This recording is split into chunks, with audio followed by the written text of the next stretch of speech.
Hey everybody, welcome to Paranormal Zone TV. You're watching a live broadcast on YouTube and my Paranormal Zone TV channel. Hey everybody, thanks so much for joining us tonight, and we've got a great show. I'm so excited to have Dave Spinks back on the show, and we have another special guest with us, Beth Allen.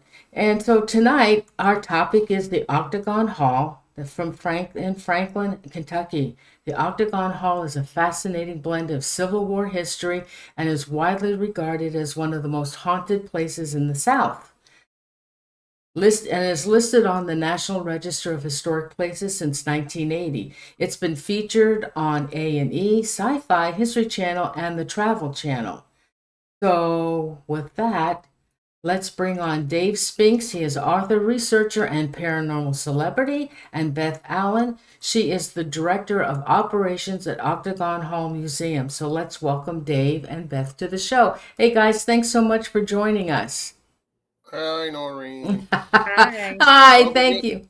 What? Don't forget, we have another special guest coming on later too. His Yes, name's yes. Sherrill of Booze, Brews, and Barbecue. And we'll bring him on about 9:30. Right. But he's awesome, dude. He So is. it's gonna be a fun show. And Oh, I love Octagon Hall, as you know, and we lost, our Papa Bear this year. oh, At the hall. Good friend of mine for over 20 years, and Beth calls him Papa, and she's his adopted kid. and me and Beth are good friends too. So it's like one big family. yeah. I'm showing a picture of Bear. Yeah. We sure do miss him. So won't you go ahead and start, Beth, and give them some history of the Okay. hall and all that Yeah. stuff. Gotcha. So Beth, what I want yeah, that's what I like you to do. So, yeah, this before we get into Dave's paranormal investigation. So, I want you to give the viewer some historical overview of the Octagon Hall, if you would.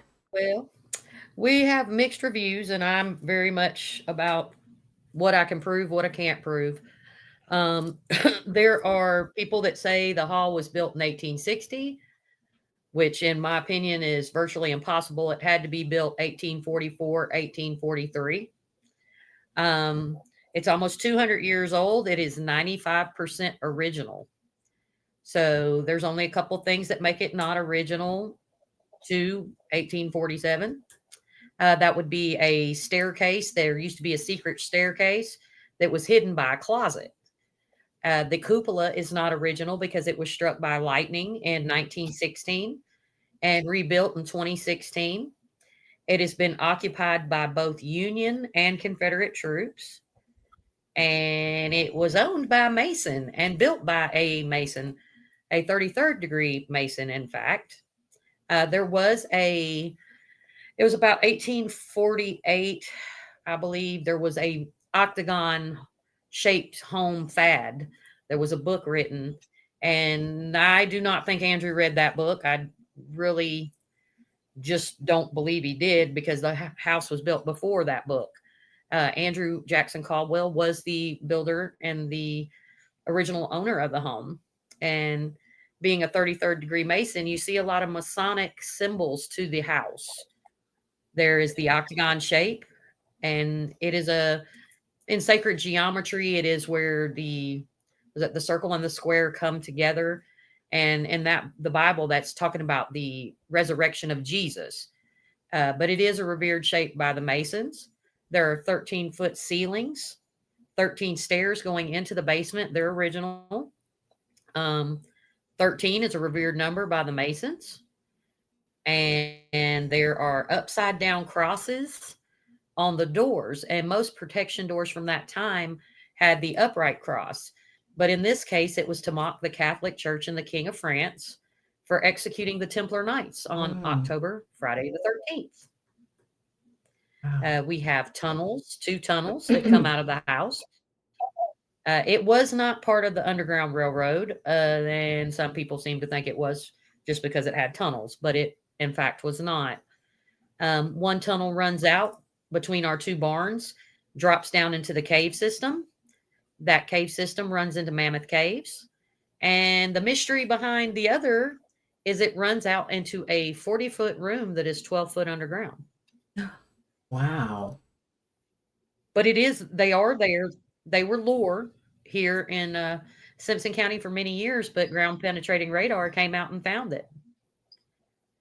So And there's a lot. yeah, and see, it was also so. What about during the Civil War? It was for the Uh, soul. during the Civil War, so most people don't realize that Kentucky was not a neutral state during the Civil War. Kentucky was a split state. It was brother against brother, basically. And during the Battle of Bowling Green, there was a officer named John W. Caldwell who just happened to be Andrew's nephew. And he brought 9,000 Confederate soldiers to the property. It was in February. There was snow on the ground. They turned the house into a hospital. They did amputations in the basement. Mm, And then upstairs, they kept, more severe patients on the top floor. Then the Confederates leave because they think that the Union will be busy in Bowling Green. Less than a day and a half after they leave, 4,000 to 5,000 Union troops show up at the property. So they occupied the property. They did some pretty, how can I say, they committed heinous crimes against humanity on the property. The property and the house, they're literally covered with blood. wow. So we do think, you've got what they call the elements for a haunting.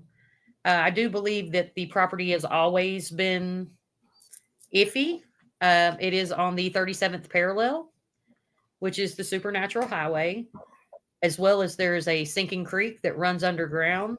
There's 1.5 ton hand carved limestone foundation, and it's ancient Palo Indian ground. Mm. There's also a cemetery there as well. There are two. Oh, there's two of them? Yes, there's two. There is a slave cemetery, which I am currently looking to fix up and do some improvements. And we also have a small family plot that has to be extended because when Billy Bird got the property in 2001, he thought there were only 3 bodies buried there because there was only 3 headstones. But in fact, there's probably about 18 more people buried in that family cemetery. Wow. They did ground penetrating radar, and they found them in a line out from the cemetery. It's almost in the shape of a cross because there's 2 at the top and 2 at each side, and then goes like this. Interesting. Very interesting. I wonder why they did that. He was Okay. a 33rd degree Mason. That's all I can think. Oh. Is that all you want to say? Oh, you know what? Also, let's They see. used it as a field hospital. They would hide guys up in the top and in hidden passages in the walls and everything else. One guy was shot and he got gangrene in the foot. He's up in the top turret area of the hall, and he's still there, and he's a nasty sucker, man. Let me tell you. He goes by the name Eddie. Yeah. And there's, a lot of bad stuff happened out in the old barns out there. And we'll have Ty come on and tell you experience they had, talk about some of the experiences they had. But back in the day, nobody was ever allowed to like stay in the hall for extended amounts of time. And Barry Bear Gaunt let me stay in there for 7 days straight one time. Wow. I experienced all kind of crazy stuff. And one of the stories was, so we slept, it was during the winter. So I was with another guy, and we slept inside the dining room area because that was the warmest room in the house because there's no heat in there, but there was some heat in there. They had a little heater in there or whatever. And we slept there. And as soon as we laid down, we had traveled all day, and we were, got all of our equipment unloaded and stuff. And we laid down, and I heard this woman's voice go, "Why are they sleeping on the floor?" and I sat straight up, and I'm like, "Did you hear that?" And he was like, "Yeah, I heard it." And then, that was like one of the first things that happened. And I had already investigated the hall numerous times before that, but this was an extended amount of time. So I'm laying right by the front door. Like my head's literally like 5 feet away. Middle of the night, must have been 4 in the morning. I heard a light knocking on that front door. And I sat up and I'm like, do you hear that? And they're like, yeah, I hear it. And listened to it for a good 4 or 5 minutes. It was knocking all night long. So I finally got tired of it. I was like, somebody's messing with us. So I went and opened the front door and nobody there, right? And this happened like 3 times. I went back, opened the door again, went back, lay down, started knocking again. So after like the third time, I just like, man, there's a there's a ghost out there messing with us. Well, I had never heard the story. So Barry had come in the next morning and sat down and he was telling us about, and I said, hey, what happened on the front porch of this place? And he goes, why? Ha ha ha, with his normal laugh. And Yep. I said, well, all night long there was a real faint knocking on the front door, and I kept going in there, and nobody really is supposed to go to that front door and open it, but I kind of had a little bit of free roam there, and I said I opened the door 3 times, it'd go away, and I'd go back and lay down, and then the knocking would start back. But he goes, that's funny, you should mention that, Dave. He goes, because during the war, a soldier had been wounded, and they don't know how he got there or how long he was there, but he was left on the front porch, either crawled there or whatever, and he died on the front porch, but he was so weak from loss of blood that he could barely knock, and that's what I was experiencing. Oh They my. didn't hear him. Yeah. So they And didn't hear him. They were in bed. There was people in the house, and they found him dead on the front porch the next morning. Oh my So I God. think I had a little, Yeah. experience with that guy. that happened to Billy Bird as well. Hey, Dave. What Did you did? tell her who Billy Bird is? Nope, I ain't got that part yet. Oh, okay. Well, who's Billy Bird? So Billy Bird is the founder of the Octagon Hall Museum. He actually had tried to get the property for many years to fix it up because it had went through it's only seen 2 owners. And the second owner, after he passed in 1954, early 60s, well, late 60s, early 70s, the house went into rental property. So actually in 2000, you could have rented the 300 acres of land and the house for under $400 a month, but nobody would stay. Oh. So Billy did get the property. He started the foundation in 2001, and he wasn't really quite sure, if it was haunted or what. Billy was the executive director of the Historical Society here. He's done a lot in the historical community. And today, Avid antique collector, oh yeah, Civil War buff, the whole, the guy had, they had all kinds of records in the hall of the Confederate Daughters of the South and all kinds of stuff. I mean, it was a Confederate stronghold, during the war. yep. And And they even, the one wife, tell them about the story with the wife that got her hand chopped off by the officer. Oh yes, my. when the hall was occupied by the Union, Andrew had 2 wives.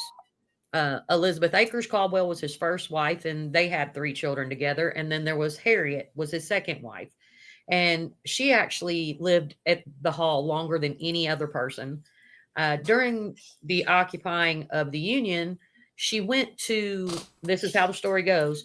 She went to protect one of her housemaids from a sexual assault, and the Union soldier threw her to the ground, pulled out his saber, and cut her hand off.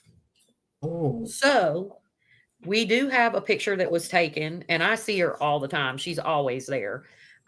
She had a wooden push pull, but it was a men's small. So it was much larger than her. She was a small woman. And somebody took a picture in the barn, and she was showing her hand so to say, hey, it's me, Harriet. Oh my God. There was a lot of early tragedy because his first wife dies at 30 from typhoid fever. And then not long after she passes away, their 18-month-old son is playing on the stairs. He falls and breaks his neck. Oh no. So those are the 2 first people interned on the property. He marries Harriet in 1855. Not much longer after that, the first wife and his middle child, Mary Elizabeth, she's in the winter kitchen. Now, we don't know why. I mean, they could have been trying to stay warm. It could have been anything. But females wore more clothing than men. So we had the petticoat, the dress, the apron. We were heavily clothed. And they burned a lot of green wood. The green wood pops. So the embers from the fire caught her on fire, caught her dress on fire. So she was severely burned and she passed away in the house. She lived for some days until she passed away. And I've actually seen her. Billy Bird has seen her, and Bear had seen her as well. Yeah. It was a similar situation. I didn't know that it happened to Billy and Bear because they were best friends. So they're in heaven smoking cigars and cigarettes and drinking bourbon and laughing at all of us. But we're in the basement and we're closed and we're moving stuff around and we hear a little girl laugh. And we're like, oh, somebody's pulled up and came in the house. Hello, hello. And we hear laughing again. So Bear starts cutting back to the winter kitchen and he's like, come here. He's like, I hear a little girl. And I let him go in first because I'm no idiot. And he goes in first. And I stick my head and I inch in around him because Bear was a big man. And sure enough, there is a little girl standing there in a white nightgown with long dark hair. And we're both like, I don't even know if I could talk for a few seconds. And I looked at him, he looked at me, and there she stood. She screamed, Oh my God. went on fire, Oh, and dissipated like burning paper, like in the air. wow. Now Did I don't drink, but I looked at him and I was like, I think I need a drink. Oh, did you ever see her again after that? No, but I didn't know that it happened to Billy and Bear together either. I'm like, thanks for filling me in there, Papa Bear. I appreciate that. They've captured. They have security cams all throughout the hall too, Norene. I've seen some phenomenal footage. Like there was nobody in the halls in the middle of the night one night. Bear showed me. He'd often send me stuff. Hey, Dave, check this out. And he goes, nobody in the hall. It's like 4 a.m. He goes, watch the candle over there.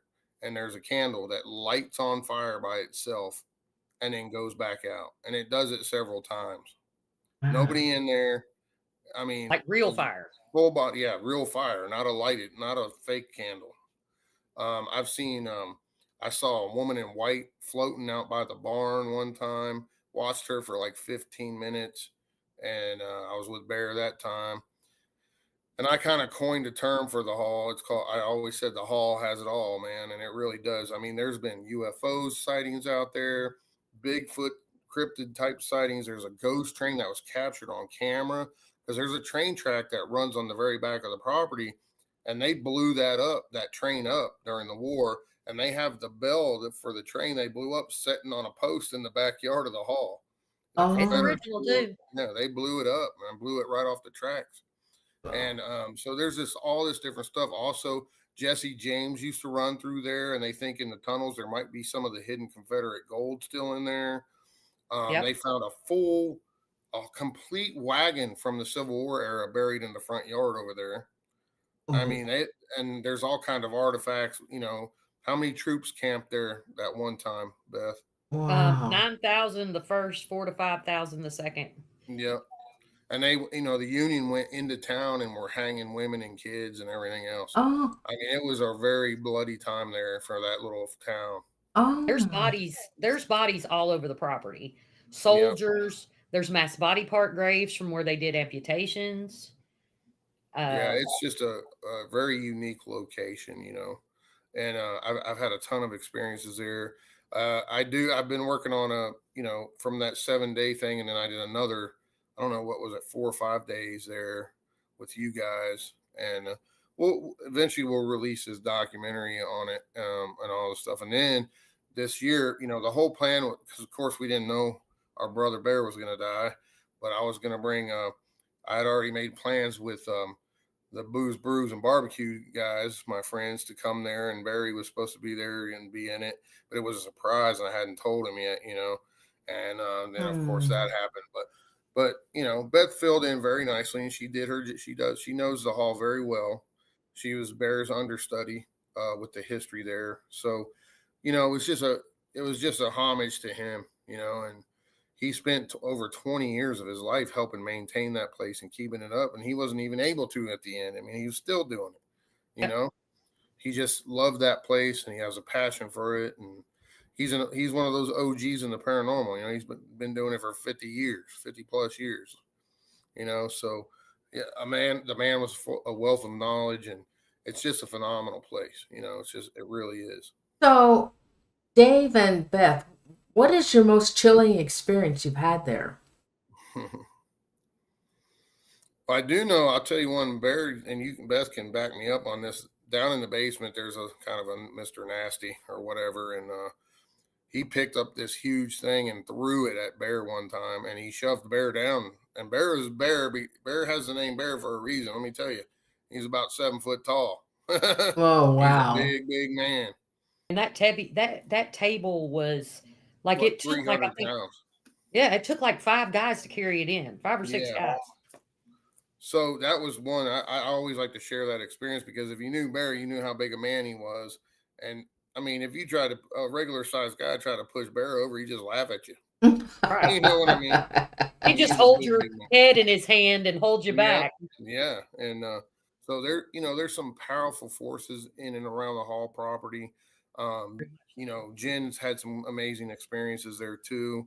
And a whole bunch of people have, really. I mean, I've got countless pieces of evidence from the Hall to, everything from, I captured in the slave graveyard, like the second time I ever investigated the Hall, I captured a full body apparition in the slave graveyard. That's a pretty amazing catch too. Yeah. And it's on camera. It's in the Hall. And I actually got 2 of them. I got a bull, what looks like a ghost of a bull, clear as day. Oh. And then there's a man standing there, and you can see his button up white shirt. And he's got the old timey boots on that come up to your knees, like riding boots. Yeah. And you can see his pants, and it's crazy. And then the other one I got is definitely a black man in the slave graveyard, and you can see his shirt and his buttons and everything. Oh my God. And then we caught like a spinning vortex of light in the slave graveyard as well. Is there a spirit that lingers there the most? There's multiple spirits there. Wow. It's like a train depot. Oh my God. Bear always said that there was hundreds of spirits that would come in and out of there at will. He said he would say in the house at any given time you had almost 200 spirits. Oh my God. Wow. That's names. There's names for most of them. Then they got some weird stuff too. Like they called this one the Batman, and he ran around with like one of those long cowboy coats and a cowboy type hat on, and you would see him. I mean, he was real fast, more like a shadow figure, and he darts around outside the property a lot. I've seen him a couple times. We've got everything on that property. Yeah, I mean, there's just so much. We could spend a week talking about the Hall on all the different things. But, talking about equipment going crazy in there, EVPs, great ghost box responses, people being touched, scratched, the whole 9 yards. I've been poked in the eye. Yeah, Beth's gotten poked in the eye. Girls have been grabbed, in a not so appropriate manner. Men too. And men as well. Oh my. But there's some pretty there, and I'll tell you about what happened the last time I was there when Beth was there with us, and it was the Booze Brews barbecue guys and us. What we experienced at the same time, the other group of folks were in the barn. It was crazy. It was crazy. Ty, if you're watching, go ahead and call in. I'm gonna text him too. Okay. Hopefully we can get him on. It's the people often sleep on the fact that it's not just the house, it's the property. Some of the buildings that were there, slave shacks or whatnot, you'll stand outside and they will just appear. And you will see the door open, people walk out, smoke coming out of the chimney. It can be a little unnerving.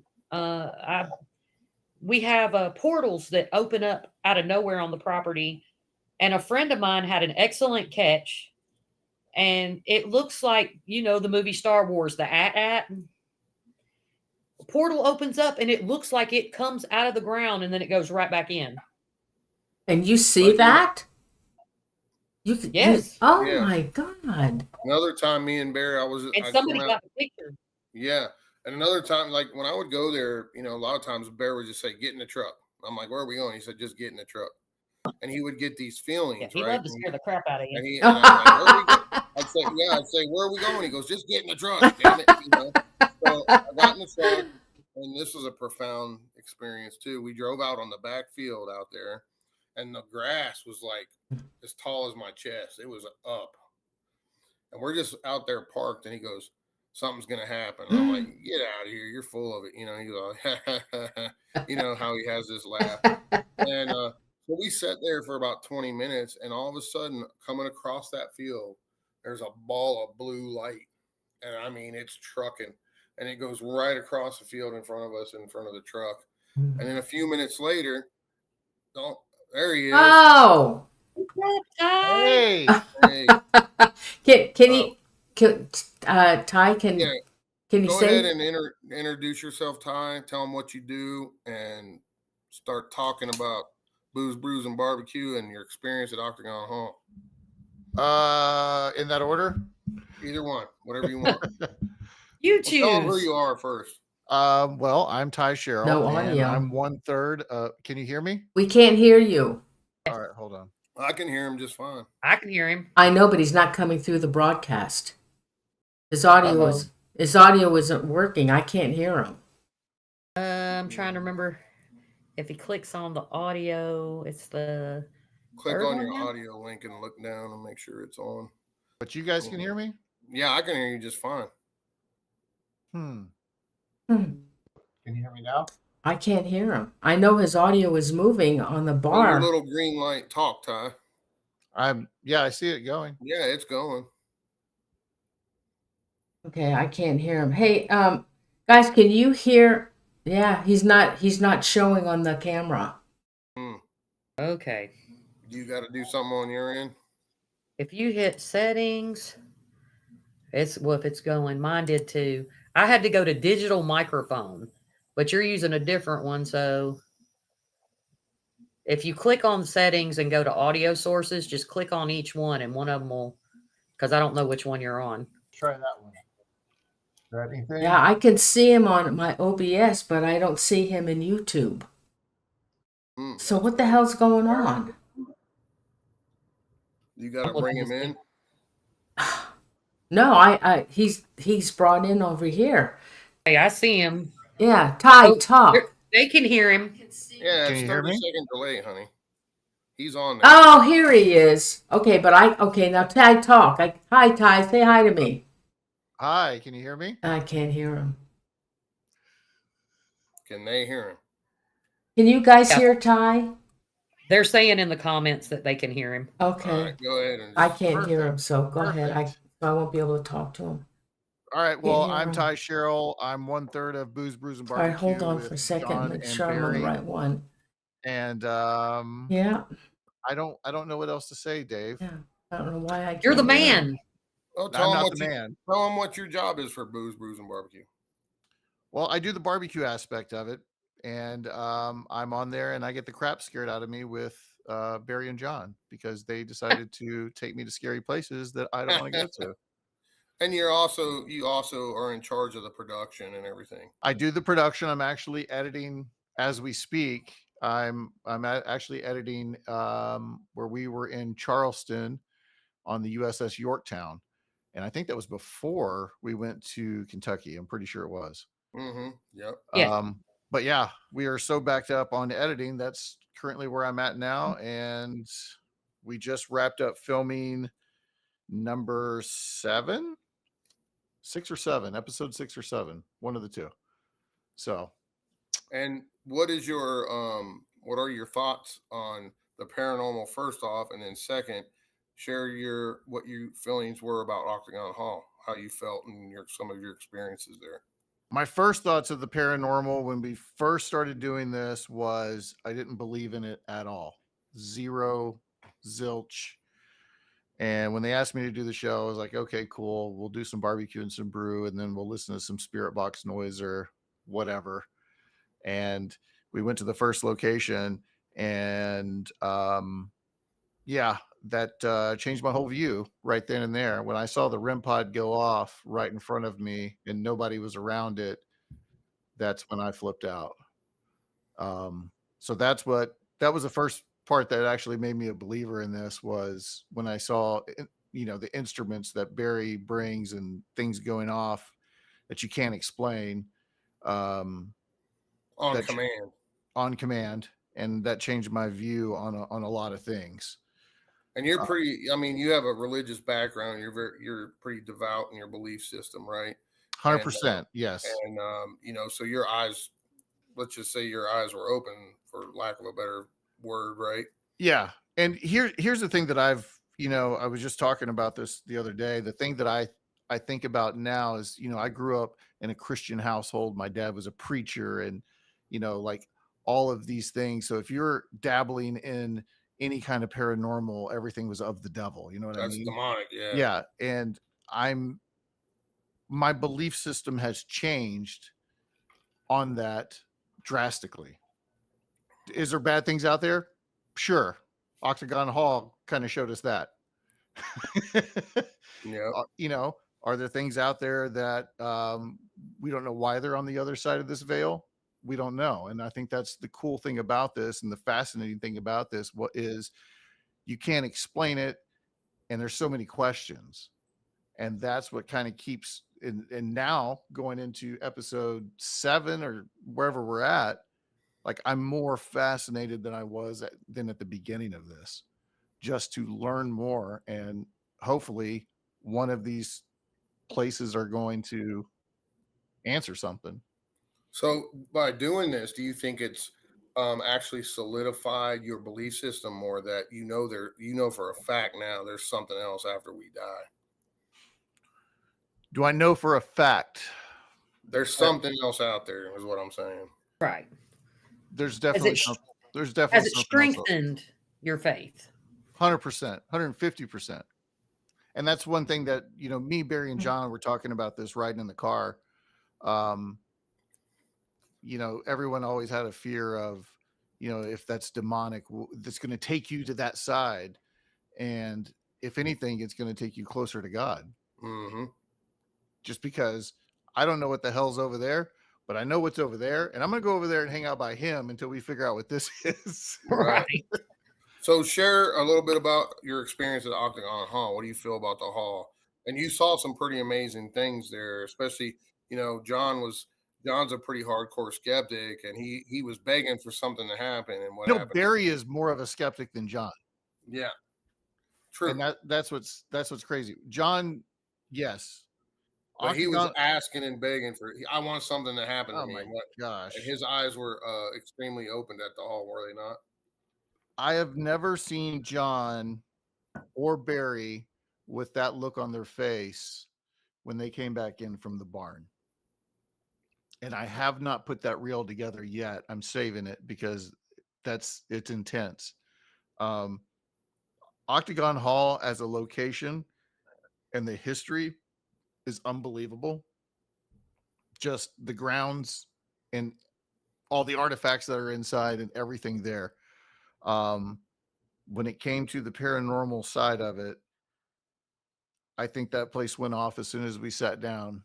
And you remember us sitting there, and I heard the chair move, like someone scooted the chair right in front of me, 2 feet in front of me. Yeah. And soon as John Fred Young came in the building, he was immediately overtaken by something. Yeah. Something messed with him bad to the point where he thought he was going to have to go to the hospital. Yeah. And that's as what. As soon as he went outside and Beth cleared him, he was good to go. Yeah. He walked right outside, felt completely normal, and he didn't come back in for a long time. Mm-hmm. He was outside for a while. I mean, we don't want to give too much. We want people to watch the episodes, obviously, but some pretty significant paranormal activity happened that night to all of us. We all had experiences. One thing that happened there that scared the complete crap out of me, that wasn't recorded or anything, was I was FaceTiming my wife, and I was showing her around because she likes to see the locations. And I was FaceTiming her, and we went downstairs. When you go down the stairs, it's the room on the left that has all the stuff on the wall. What room is that? Down in the basement? Yeah. with the That's saddles, yes. Yes. the tack room. Attack Okay. room. So I was walking in there and I had my phone like this. She's on FaceTime. And as soon as I crossed the threshold, something was right here in my face. And I heard, ugh, That's Mr. Nasty. right here. Yep, And I jumped back. that's And Mr. Nasty. John was right behind me. And I jumped back. And he thought I was messing with him. And he shoved me back in. He shoved me back in the room. And Christy thought we were just messing around. I yelled. And that was like, I had to get out of that room. I think Yeah, I got out of the room I and did- ran up the stairs. And you witnessed multiple pieces of equipment going off in the little kids' room. And Oh, the kids' everything room else. was insane. Then that Yep. storm came in out of nowhere. Yep. And there was a Like- bee swarm down in that same room that came out of Yes. nowhere. The in bees tack on the room. window. I forgot about that. Just like And in I the- can tell you, I went back the next day because I was going to look for a beekeeper to come and get them. There were They so were- many bees. They were all gone except for a couple of handfuls were dead. I have footage of the bees on the window. You got it. I fixed it. Good. Hi, Ty. Now I can hear you. Oh, perfect. Kept it running for you, honey. Thank you. Okay, so go ahead. Which I didn't hear your story, but on the playback I'll be able to hear it. Do you have any questions for Ty? I want to know. Hold on, I had some things I wanted to ask you guys. Okay, now when you guys walked in for the very first time into the Octagon Hall, how did you feel? What hit you the first? The paranormal or the history that was there? How did you feel when you walked in there? When we first walked in, the first thing I noticed is we need the biggest poster on the wall as soon as you walk in. No, I got seriously. you, Ty. I got you. No, seriously. When we first walked in, I think we were in awe of the history of the place and all of the artifacts from the Civil War and everything that's in there. The flag from the Andrew Jackson. I mean, correct me if I'm wrong. The Andrew Jackson flag. Stonewall Jackson. Stonewall Jackson. Sorry. Yeah, it's a real battle flag from a battle. I mean, stuff like that that's hanging up in there was incredible. And the stuff that was found on the property that are, I mean, there's so much to look at and go through that. I mean, if no one's gone there, they need to go there just to check the place out. Is there? Norene, they provide day tours that are history tours at the hall, and then they have a whole paranormal side as well. Yeah, and the tours are every day. When are the tours? Wednesday through Saturday from 10 to 3. Okay, I'll put all that information underneath the video and the website that they can Thank go to. So, is there a piece of evidence, like a EVP or audio, I mean video or something that really like kind of haunts you today? That's Oh, for yeah. Ty. I haven't gone through all of the footage yet. There's so much footage there. I think there's going to be a lot of things. I think what haunts me the most that I see to this day is the look on John's face when we came back inside and he had 3 scratches across his torso. That Really? gets me. Between that and then the dude in the basement in my face. Those are the 2 things that are stuck here right now. I haven't gone through all the footage yet because we have hours and hours and hours of footage. But I think to have those 2 things stuck in my head now are pretty significant. Was there a certain part or an area in the hall that you think had the most paranormal activity? The kids' room. What was going on? When we were in the kids' room, Beth, did you say it was a little girl? Yes. And she was playing with the music box. And on command, I don't remember who asked. I don't know if I asked or someone else asked, All of us. We were all asking, it was yeah, hidden. All of us. make it go off, once for yes, twice for no. And she was communicating with us with the music box. And Her name is then Emma. Emma. Yeah, it's And Emma. then we had a bell in the window. And I remember us asking her to ring the bell, and through the spirit box, she said it was too hard. And then somebody said, I think one of the camera guys said, take the I think it was Dave that said take some of the juice, some of the power from our battery, and it drained our big battery, and then the bell just started going crazy. Yeah. I said use some of the camera battery. Yeah, next we've learned not to say camera battery Yeah. because Right. we need those ready. During all that too, me and Sanjay, the one camera guy, we distinctly heard a woman on the stairs on the landing. That's the landing, the first landing below the room we were in. It was someone sweeping a broom as clear as a day, and You could hear the broom. Yeah, you could hear the broom going shh, shh, shh. And then you could hear her talking, but you couldn't make it. It was one of those deals where you can hear them talking, but you can't make out what they're saying, like having a conversation with someone. And it happened 3 or 4 times during the time Beth and Ty and everybody were interacting with the music box and the bell and everything. It was going crazy.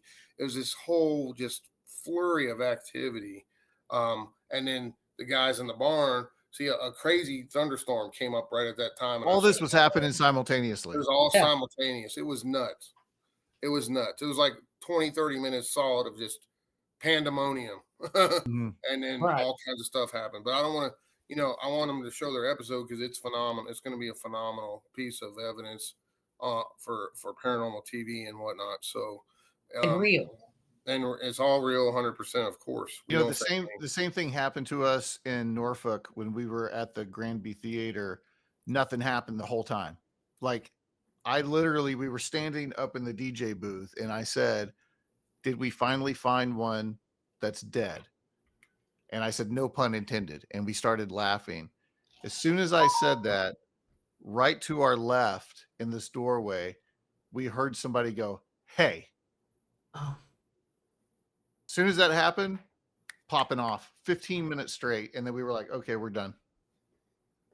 Do you think that the hauntings in the hall are mostly coming from the soldiers from the Civil War or from the hospital? It's a combination of everything. There is Native American presence, there's slave presence, there's soldier presence, there's the families.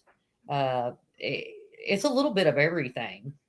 I do feel like it being on the 37th parallel, the way the house was built, the running water, the limestone, it makes it even more amped up. So, I mean, lots of people come in and they bring their dead relatives with them.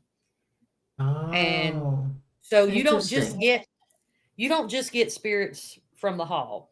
I have don't know how it happened. I don't ask questions anymore. I found out.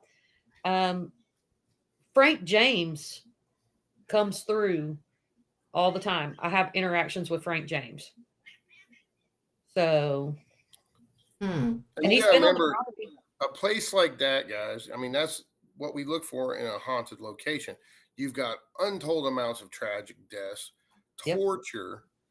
I mean, I hate to say this, but rape, murders, you name it, it's all happened on that property. People were tortured to death. And then you've got all the other factors that contribute to paranormal happenings, like underground water, limestone, like such as Beth said, and so many other things. It's just a hodgepodge of everything you look for when it comes to the perfect formula for a place to be haunted, so to speak. So blood. Yeah, and you've got blood. I mean, they used to have to wash the floors with apples in that place because of all the blood. I forgot about that. What are they? What were Sometimes when you're in there, I've smelled it myself. I've smelled the apples. Okay, I want to know, what about the torturing? Who's doing the torturing? Well, you had Union soldiers. Union soldiers, yeah. They were And then torched. you got to remember they had slaves there too.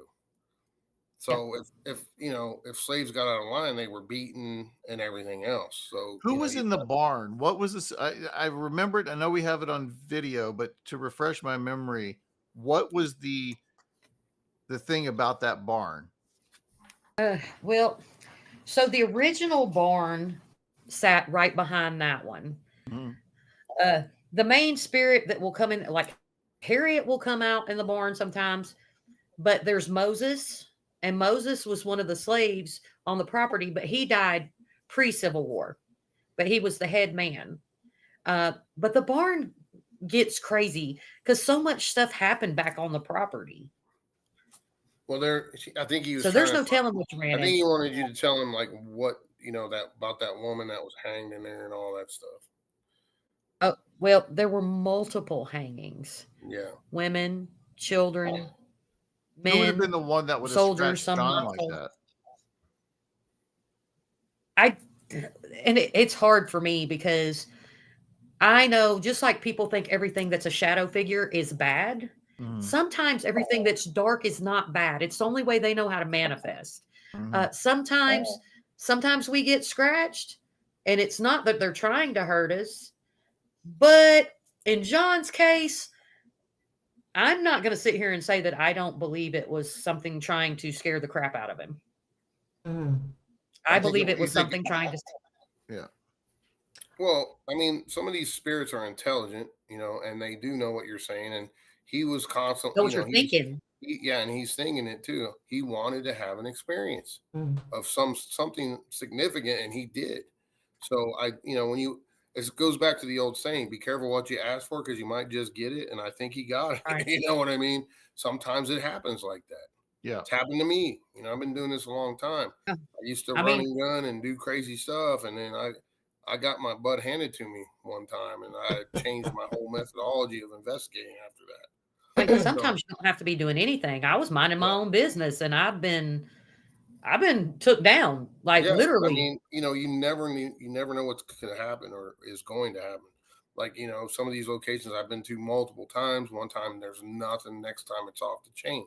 Right. You just don't know what's going to happen at any given time. And to Is touch. is there I'm any sorry. is there any areas in the hall that you would avoid? All of it. Well, Bear did have so everybody always asks, of course, at any location, hey, what are the hot spots? The whole property, but to follow up on Ty's experience in the tack room, a gentleman asked Bear one night, and this is a man that's investigated the hall for almost 20 years, 2 days a year straight. And he goes, hey, where would you put me if you didn't like me? And Bear hesitated, and because he knew, and he told him, he was like, well, in the tack room. And he put Mark in the tack room, and stuff just started getting weird. There was a bunch of us. All of a sudden, Mark's not talking anymore.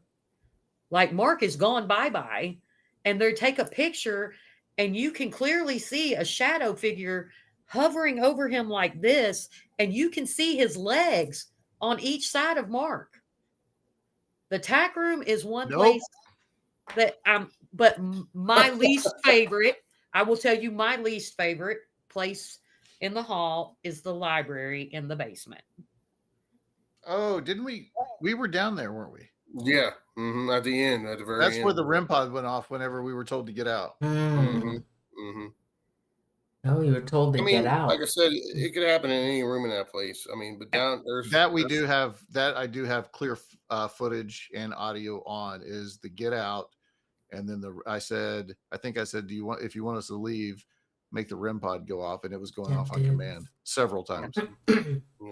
What? You got to remember, Norene, Ty is a rookie at this. This is his first experience with booze, brews, and barbecue. So, and he comes from his dad was a preacher. He comes from a very religious background. So, this is very eye opening. And you didn't get to hear some of the stuff we talked about when you were trying to get the sound fixed. But, he's had his eyes open and he's changed. He said it's really strengthened his faith.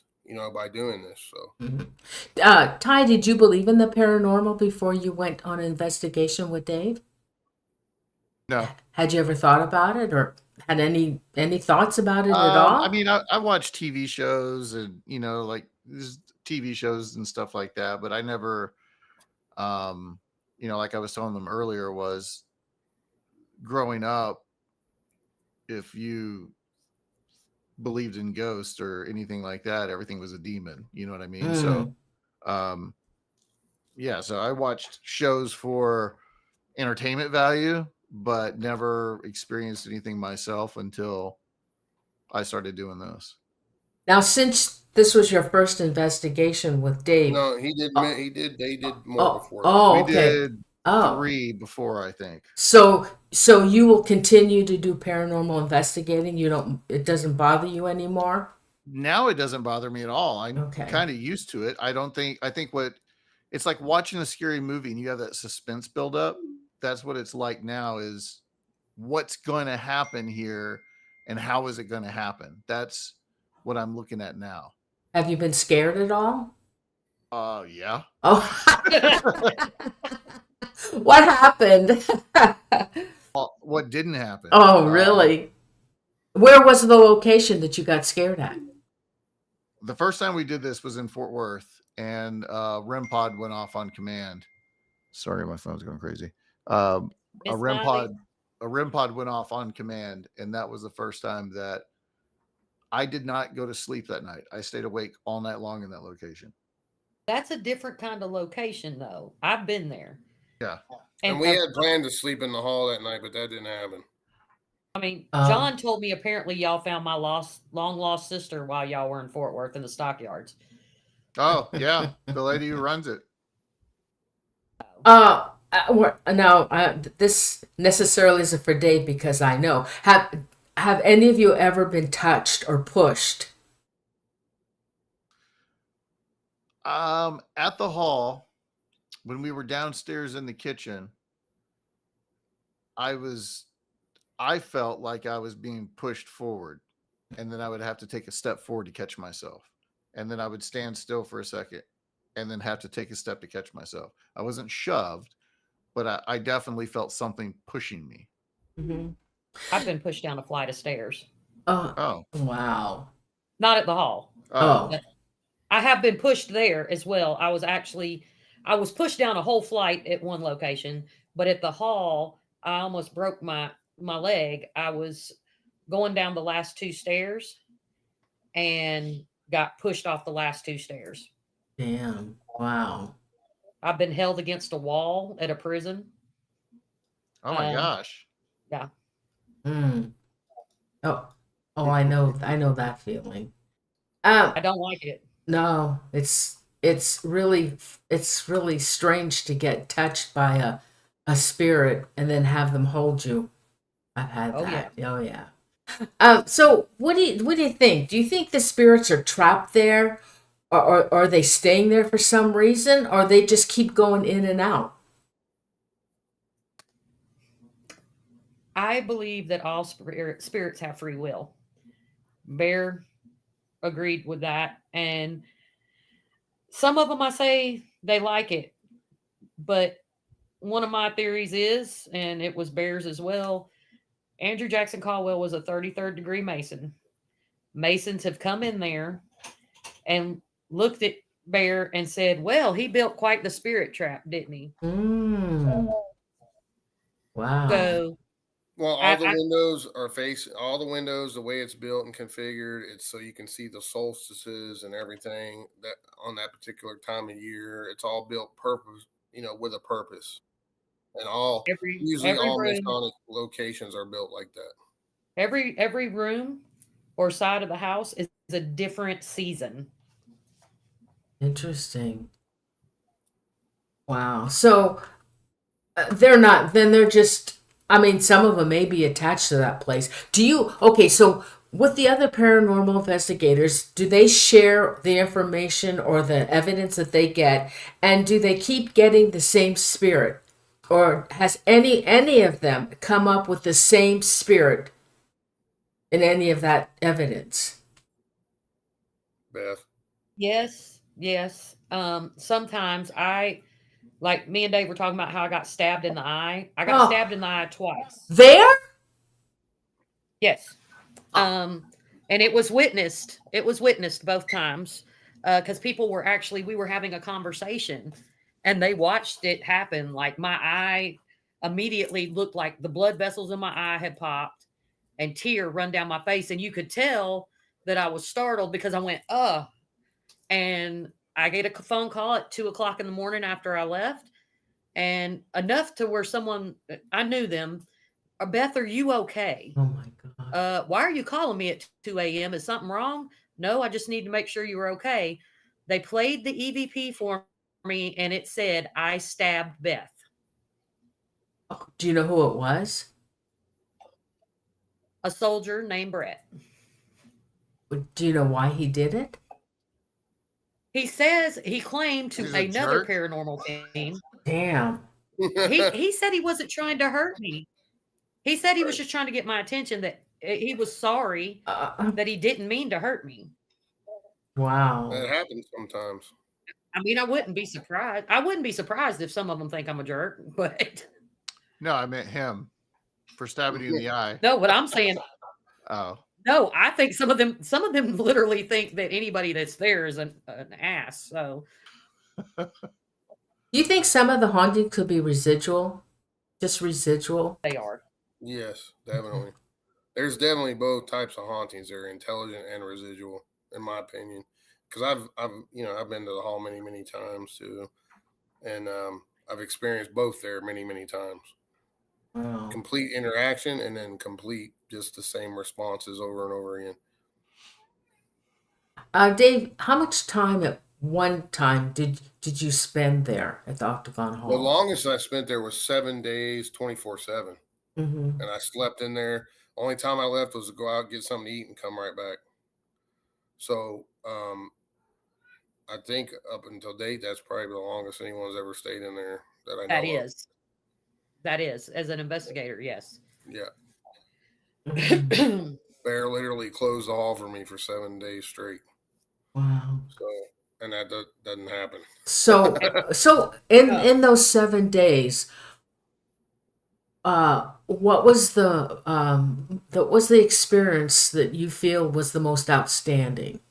Oh, there was a lot. Like I told you, and when we first started, I heard numerous disembodied voices. I heard that phantom knocking on the door, and then I find out from Bear the next day a soldier had died on the front porch during the war who was wounded, and I heard him knocking all night long, and I kept opening the door, checking. There was nobody there. you know, we had things move. The kids' room was off the chain during that week. It was just every piece of equipment we had was going crazy in that room. And, it was just a hodgepodge of everything. And, I caught those full bodied apparitions on camera there in the graveyard and out by the field. Tons of it. There's just a ton of it. Hey, did you ever get it on your recording, the drums, or did you ever hear the drums? You know how they beat those drums? Not at this place, but I've had that before. I've recorded, residual drumming. Mm-hmm. We don't have it recorded, but there was an older gentleman there one night, part of a novice hunt, and he was. Most paranormal investigators are, under 60, but he was. I think he said he was 78 or something. Wow. And he was great. He was so amazing, and it was his first hunt ever. And he was out there, and me and Bear walk outside, and he goes, "Do y'all hear that?" And we went, and then we heard it. He was hearing the drumming. Mm-hmm. He got in his truck, told his wife, "We're leaving."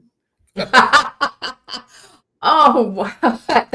That scared him hearing the drums. God. It's not military. for everybody, Mm-mm. But I will say, I've investigated a lot of places. I've investigated with a lot of people, but my favorite top 2 investigations at the hall was with Ty and them. That was an epic night. It was a great night. And I mean, the hall can, it's like Dave says, the hall has it all. It really does. You can go out there on any given night and see weird lights in the sky. I mean, there's all kinds of stuff going on there. God, what a So, great place. So what's the word upcoming, Ty, for Booze, Brews, and Barbecue? What's the next phase? Right now, I think we're obviously catching up on production. The guys, they're out on tour. So October, we're going to hit up Jim Thorpe in Pennsylvania, and that's the next one that we're trying to work the details out on now. And then I think we're going to go from there to Salem. Awesome. Yeah. So right now, those are the next two that are kind of on the list, and just they're busy with Shinedown, whatever. Of course, yeah. Yeah, you were just up and with them in Madison Square Garden, and I was with them in Pittsburgh. Yeah, I'm going back out there Saturday. I'm going to Milwaukee. Nice. So I'll go out there for a night. Yeah, we did Madison Square Garden with them. Flew in that day, went straight to the garden, went to the show, flew right back out the next morning. So it was a beating, but it was such a good show. And yeah, we highly recommend, if you've never seen Shinedown, you gotta go. It's phenomenal. Best concert ever. Yep. But right now, that's what we have on the list. So just remember, as you guys know, I was working on a whole paranormal poem series, right? And the plan was to put Octagon Hall and Barry Gaunt in the second one, in the second book, because I've got them all three done now. But I had just finished the first book on Friday. Bear died on Monday, so I said, "That's it. I'm gonna move it up and put it in the first book. Dedicate the book to him, and put that first poem about that poem about him in the first book." So do you want to do that now, Norene? Yeah, sure. I'll read the poem that I wrote about Hall and the bear, and then you can play the song if you want. Oh, sure. And so the people can hear it. All right, I'll read the poem first. Built in 1847, where the stories of war unfold, Octagon Hall stands with a bloody history bold. Once a refuge for soldiers lost in the fight, echoes of tragic lives lost dance in the room at night. Barry Bear Gaunt held the torch for many years, documenting and preserving the history that forever will last. With every creak of the floor, every sigh that comes out of the walls, tales of the haunted, oh, they beckon to call. Octagon Hall, where ghosts still roam, sorry, my eyes aren't that good. Carriages of memories, bringing lost spirits back home. From southern bell spirits to cryptids that creep, at night in the hall, secrets still stir, haunting your sleep. Yes, Bear has crossed over, but his spirit remains in the heart of the hall where his love never wanes. Once a Masonic lodge under the glow of the moon, ghostly apparitions that sing a soft tune. The infamous Batman creature that creeps on the grounds at night, while ghost trains return hidden in plain sight. The tunnels below carry stories not yet told, of soldiers and spirits, their young lives stolen, bodies lay cold. So gather your courage, step into the lore of soldiers and spirits, their young lives stolen, bodies lay cold. So gather your courage and step into the lore. Every door that you open could unveil something more. The past lingers on in the whispers and moans, in the chambers of history where time atones. So here's to the hall, the stories abide, with Bear spirit beside us, forever our guide. As the night falls deep and the silence draws near, in Octagon Hall, the memories live clear. Awesome. Okay. Okay, Dave. All right, let me tell the story of how this all went down. All right. So Sure. So I had a real paranormal experience when I was doing this that has to do with Bear. So I started writing the poem the day he died because I wanted to move it up from the second book to the first book. I wrote the poem, and then I've been screwing around with with AI and real music mixed, and I wanted to try to do paranormal music out of it. So once I wrote the poem, I went into the AI program. Now, for an AI program to work, you have to physically type everything in, right? And everything you type in, it will sing. So when I finally got the version of the song I wanted, and I typed everything in, I'm listening to the song with Jen. She's sitting right beside me. This is the day he died, don't forget. And it was in the evening time. And I say, okay, I got it. I got the version I want. Here's the song. And we listen to the song, right? And it's great. It comes out great. And we think it's all done. And as we're listening to it, she goes, oh my God. And she goes, I just saw Bear come into the room. So he looked really young. He had brown curly hair and he had a Tom Selleck mustache. And he was wearing a white shirt and black pants. And he came over and put his arm on your shoulder and he said, I'm proud of you, brother. And then he just disappeared. Oh. You know, Jen being the psychic that she is. And I'm like, you're freaking me out. Stop it, you know. So as we're listening to the song and that happens, at the end, we think the song's done. And of course, we're crying and stuff, you know, because he's a great friend of mine. You hear this whole sentence of gobbledygook that I never typed in. And then you hear clear as a bell, ha, ha, ha, ha. And it's Bear's laugh to a T. I'm like, I started freaking out. Now, even if I would have typed in the word laugh, it would have sung laugh. You know what I'm saying? Yeah. It can't happen that way. So Yeah. I'm freaking the hell out at this time. I almost fell out of my chair and everything. So I'm sitting there telling Jen, I was like, I got to call Twana, Bear's wife. It's too soon. He just died this morning. Oh my God, what are we going to do? So after an hour of pacing and talking about it, she said, just call her and tell her. And Beth was there in the room when we called there, of course. And I told him the whole story. And I said, do you want me to save this for after the funeral? She goes, no, I want to hear it right freaking now. So we played it on the phone over speakerphone to Bear's wife, Twana. And Beth was there. And I think their son was in there too, wasn't he? Beth? No, he came in after. Oh, he came in after. Okay.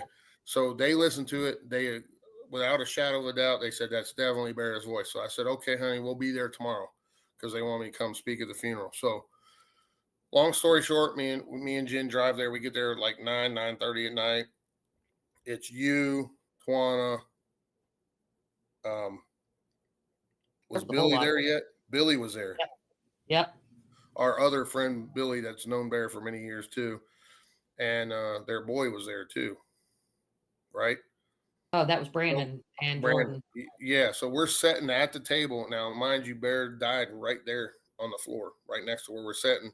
And they're going through pictures for the funeral, you know. And Twana's passing me pictures and everything. And I'm like, I start flipping through pictures. I've never seen their family pictures or anything. And I stopped dead because there in the picture is Bear exactly how Jen described him. With long curly brown hair, a Tom Selleck mustache, a white shirt, and black pants. And I freaked out. I said, oh my God, you guys, here it is right here. And I handed it to them. Their wedding. And it was Twana and Bear's wedding pictures. Wow. So he appeared to Jen in the time frame of that when they got married. So then I was like, you know, we're all crying and stuff. And I said, okay, I want to play the song for you live so you guys can hear it even better. Played it again. There it was. It says laugh. So what I did was I dedicated the first book to him, to Bear, and we put the poem in it. I told the whole story of that.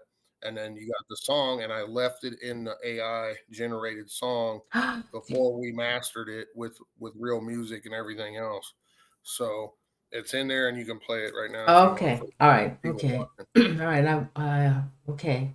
We probably won't hear it, guys. Only they'll No, you won't be able to hear it. Now, Dave, I think it's 2 minutes. Did you want just play it. The whole 2 minutes? Yeah, play the whole 2 minutes, and right. Everybody can take a potty break if they want.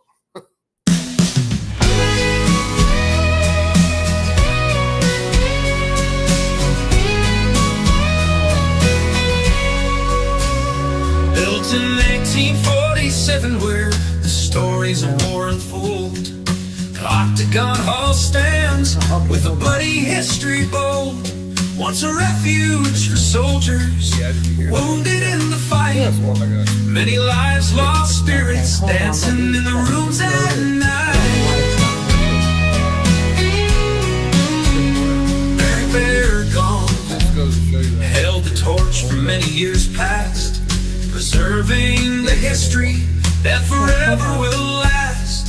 with creaks in the floor and voices in the walls. Tales of the haunted, they beckon us with their calls.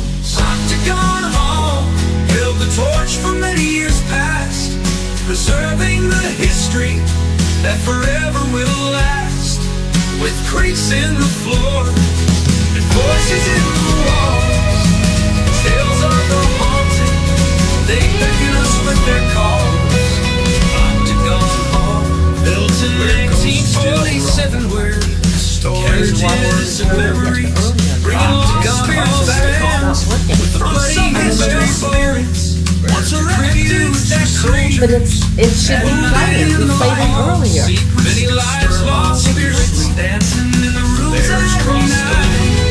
But his spirit remains the heart of the hall, where his love never wave wanes. file. Many years back, Masonic loving the history No, that stop. forever will last. Ghostly apparitions It's playing. that sing a haunted is. tune. It's playing. Batman creature creeps in the barn at Can you night. hear it? While ghost trains return, I can hear it. built in 1947 I'm on the below. Carry stories not yet told. Octagon soldiers and spirits, with a bloody history told. Bodies refuge for soldiers wounded in the fight. Many lives lost spirits dancing in the rooms at night. Gather your courage, step into gold. Every door that you open past could unveil something more. The history that lingers on last in the whispers in the floor, in the chambers in the wall, where time tells of the haunted. So here's picking up with that call. The stories are gone. Build the torch beside us past, forever serving our history as the night forever will last. And the silence creeps in the floor, and our voices in the wall. The memories of the haunted, they beckon us with their calls. Octagon Hall, where ghosts still roam. Carriages and memories, bringing lost spirits back home. From southern belle spirits to cryptids that creep at night in the hall. Secrets still stir, haunting your sleep. Bears crossed over, but his spirit remains the heart of the hall, where his love never wanes. An old Masonic lodge under the glow of the moon, ghostly apparitions that sing a haunted tune. The Batman creature that creeps in the barn at night, while ghost trains return. Oh, it's on the hidden in loop. plain sight. The tunnels below carry stories not yet told of soldiers and spirits, their young lives stolen, bodies lay cold.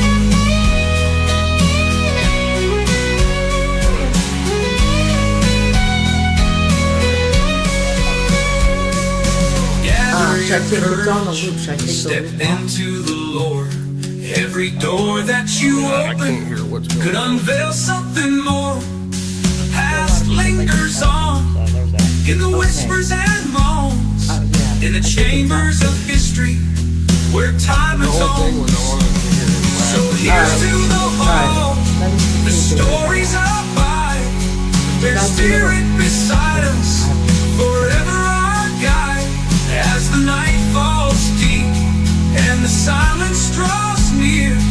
In Octagon Hall, the memories live clear.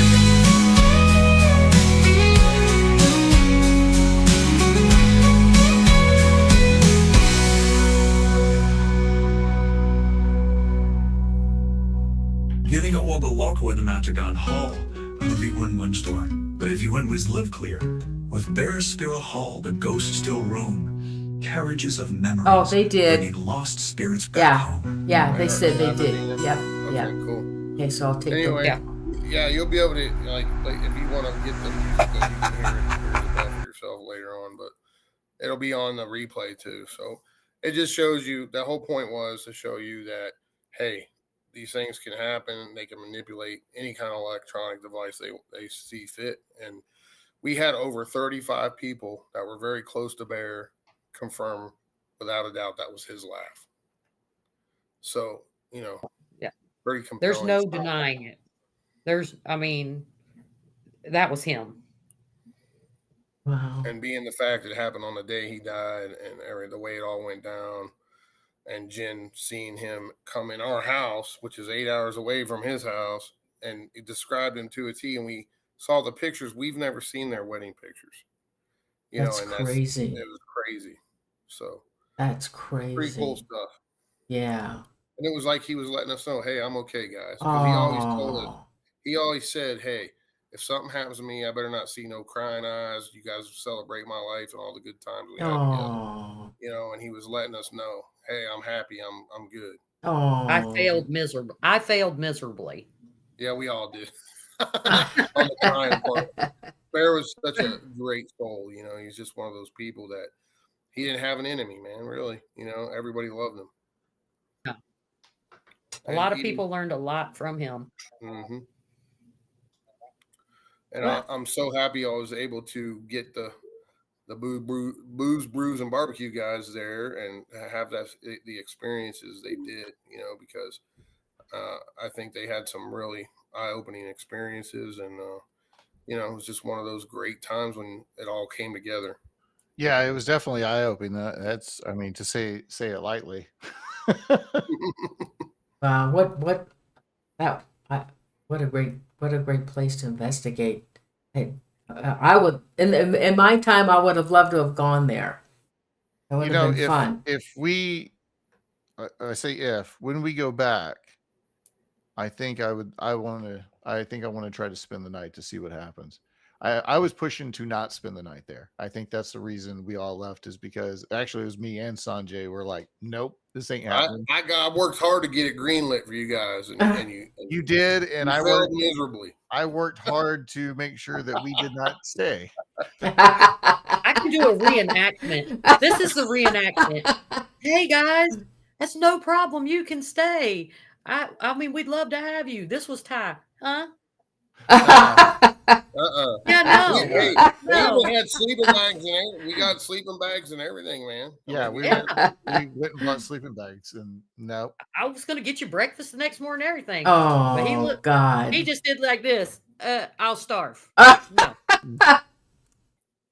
Wow.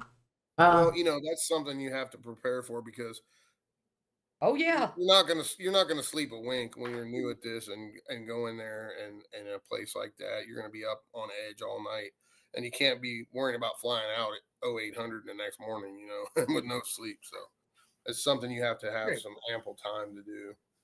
And these guys are all running and gunning like me too. I mean, we're on tight schedules all the time. So one funny thing that happened out there is, I think towards the end of the night, obviously we all got hungry, and I door dashed Wendy's. Oh yeah, that was the only thing that opened. The people pulled up, and I walked outside to get the bags. They did everything but throw them at me. They knew where they were, but they were like, "Here, bye, we're out." So they were out of there. God. Ty, give them one more thing for the recommendation for the hall. And if you guys want the crap scared out of you, go to the hall. That's my recommendation. And DoorDash Wendy's so you can watch the drivers throw their food at you. Yeah, 100% worth that. No, but seriously, like I said, and Dave said it too, like I'm new to this whole thing, and the things that happen there, they're going to stick with me for a very, very long time. And we have footage of it, so it's probably going to stick around forever. But if you don't want to go do the paranormal thing, go check out the museum side of it too. I'm fascinated by history. Now I'm fascinated by the paranormal. And it all coincides, right? Yeah, and there you've got the best of both worlds. Yeah, I don't know what else to say, except for that was a hot spot for sure. Mm-hmm. I want Absolutely. to hear at the end once you're done with season 1. And I think I'm going to be involved in another episode or two, as far as what I know. What Not if Barry you told keep taking me places that have me change my me. Yeah, underwear. And and but hey, man, that's my job. That's why you call me your paranormal guru, right? yeah, So, Yoda. anyway, I want to hear what everybody's take is after you get the first season done, and give let's rate the locations. Which ones you think are the most haunted? Because I think the hall will be in at least the top 3. you know, right now through 7 locations, the hall is activity wise number 1, and number 2 would be Fort Worth. Miss Molly. Mm-hmm. Yeah. For Well, sure, I've especially had, on the on I'm command so thing. happy you guys were able to make the hall, because it's a special place to me, and it's a special place to Beth, and we have a lot of ties there, and our brother and her papa, as I miss you. we would say, he spent 20 years of his life there, man, keeping that place up and running, and investigating, and it's just a special place, chock full of all kind of history and the paranormal. It's hard to beat it, really is. Yeah, you guys talk so much. I've heard so much about Bear, and I'm reluctant to even say this because I'm gonna go back there, and then he's gonna end up scaring me, and I He don't will. want that. I don't want that to happen. But you guys talk so much about him. Like I wish I could have met him just to, He would have loved y'all, all of you. tie that Oh, piece back in. But yeah, if we go back there, I'm sure something would happen. You know what? I just remembered too, Beth. Remember we were sitting in the dining room and we had those what are those, cat balls? Cat boss. Yep. mhm. And they were going off on command. Yep. We have all that on film too. That's awesome. Yeah. Yep. I mean, I So look forward to everything you guys put out because I know it's solid Yep. and It's all real deal. it's going to be amazing. it's that's the main thing that we're doing with this show. That's why we want to keep creative control, and we're talking to all of these people. I had a meeting with the writers that are writers for HBO out in LA, and that was the one thing I told them is we want to keep creative control because we are not manufacturing anything. And Yeah, you guys that's are why awesome. we're not going to go. We've been offered already like several times, and the contracts that we've been given were, if nothing happens, you need Yeah, to manufacturer. manufacture, right? And it's like we're not going to do that No, like that. Nobody can We do don't it need like to that. anyway, and that's what we no, No, tried to explain is we don't need to do that. no, you Like, don't. and every episode that we're doing is coming together differently. Like the episode I'm working on right now in Charleston on the Yorktown is completely different compared to the first 2, just because of the way everything is happening and unfolding. And that's how it should be. That's how these shows should yeah, be presented, but they're Yeah. not. And I'm so thrilled that you guys have decided to take that approach, because that's important to me. That's my reputation too. So I don't have my own show because I refuse to fake anything. And I'm not about that, because once you do, you're done. You're done. Right. Anything you get in the paranormal will always be questioned. And did they fake that, or is it real? Did they fake that, or is it real? And I know all you guys good enough to know now that there's no, you don't need that. You don't want that, because no. it's not about that. It's about finding answers, and we're each on our own journey in this, Mhm. to discover things and have, reveal things to ourselves for whatever reason that we might need an answer to. Even though it can be scary sometimes, because it's the unknown, right? And the unknown creates a fear within us to fight or flight, and that's important, because that's our built-in security system, and that comes, in my opinion, comes from God, and He will let you know when the hair on the back of your hair and neck stands up in your arms and says, "Hey, it's time to get out of here." That's when and that's my personal opinion on it. After doing this for 37 years, when you do this long enough, you have that built-in system where you can walk into a room and read it. Barry has it. I've seen him do it, and he can walk into a room and he knows if it's a happy energy, a sad energy, a very negative energy. And all of us will. You build that the more you do this, and like you said yourself already, your faith has become more strengthened by doing this, and that's a good thing, in my Mhm. opinion. Mhm. Mhm. And if you don't 100%. have more questions, you ain't doing it right. Right. You should leave with more questions than answers every single time. Well, that's the great thing about this, and the great thing about doing this series is we are. I mean, you guys have hung around us. We don't go there, and we're not so serious about ourselves. We are three dudes hanging out with people, and stuff is happening, and almost well every single episode so far, the footage that I've looked at, and I'm finding it in this episode that I'm working on right now. Things happen when we're there that we don't see or hear or acknowledge. Yep. But Until I'm you go like, back and review, right? we're going back and review it. Now I'm having to build recaps around it to show people, hey, we missed this while we were there. Maybe we were cracking a joke and Mhm. on each other like we do, and we just didn't hear it. And a lot of times, every time so far, there's so much content of things that we didn't even acknowledge.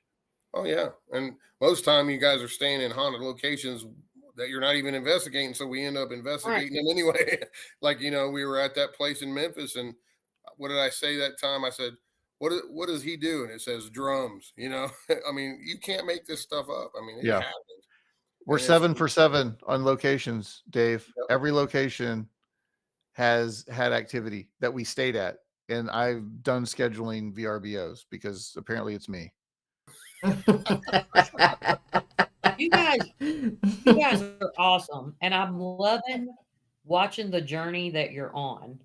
I'm watching you grow. I'm watching you learn about yourself, learn about the supernatural, and it's real, and I respect that. Eric And you're Bass. good people. Well, thank you so much. You guys are great as well. Eric Bass said something. I forgot it was on the podcast with John, and he said there is no supernatural. It's just the natural that we don't understand. That's great. That's a great line. It's true. And that It has is. stuck with me. And it That's a is very t-shirt. true. Yeah, That's it's a very t-shirt, true. man. Trademark. Trademark Eric Bass, shine down. Eric's great. I was talking to him the other night. He's awesome. You talk about somebody getting And a deep conversation with. Whew. Are you guys selling merchandise as well? And where can people find it? Yeah. Yes, we are. We have shirts, pint glasses, all kinds of cool stuff. And it's actually on the website txbrewandbarbecue.com. And it's right there on the front page. That's where we have it right now. And then Oh yeah, I'm gonna put you on the spot. You owe me some rubs, son. God, Dave. The booyah is amazing. Hold on. I'm making another note right now. Jesus. I've I have been waiting. telling I've been everybody waiting about patiently booyah. Dave, rubs, Hey, ASAP. Norene. Yeah. I talk to somebody that can cook. This man can cook. Oh, Yes, you can. oh God. I had the best piece of meat that I've ever tasted at the Octagon Hall that he made on the grill there. It was phenomenal. It melted in your I mouth. wasn't even supposed to eat it, and I ate it. It was amazing. Well, this man can cook it up. I Norene's a great cook too, Ty. She's an awesome cook. I saw somebody slicing that beef.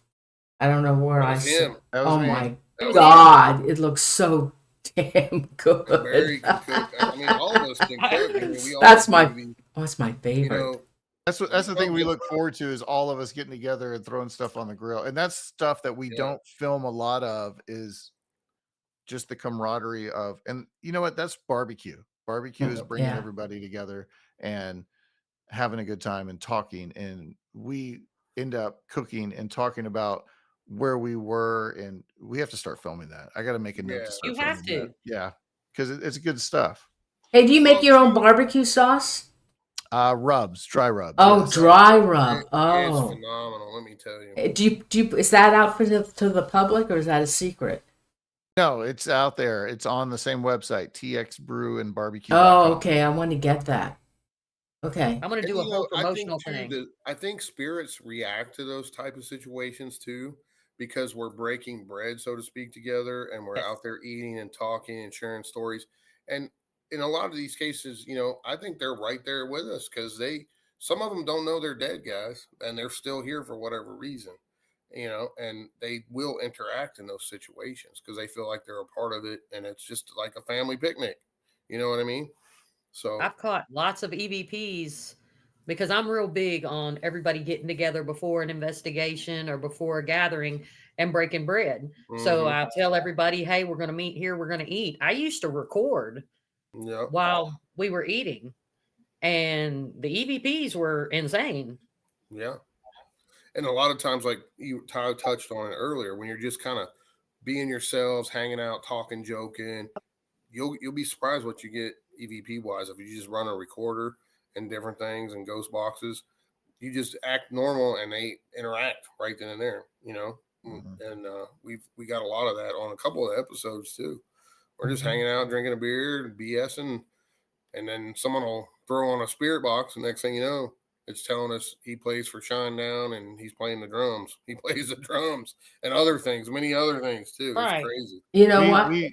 we believe that it's, and we've talked about this several times. We talked about it in New York when I was up there with them. For some reason, we think it's when us three get together. So it's like something happens, and then I was like, well, maybe we should stop hanging out.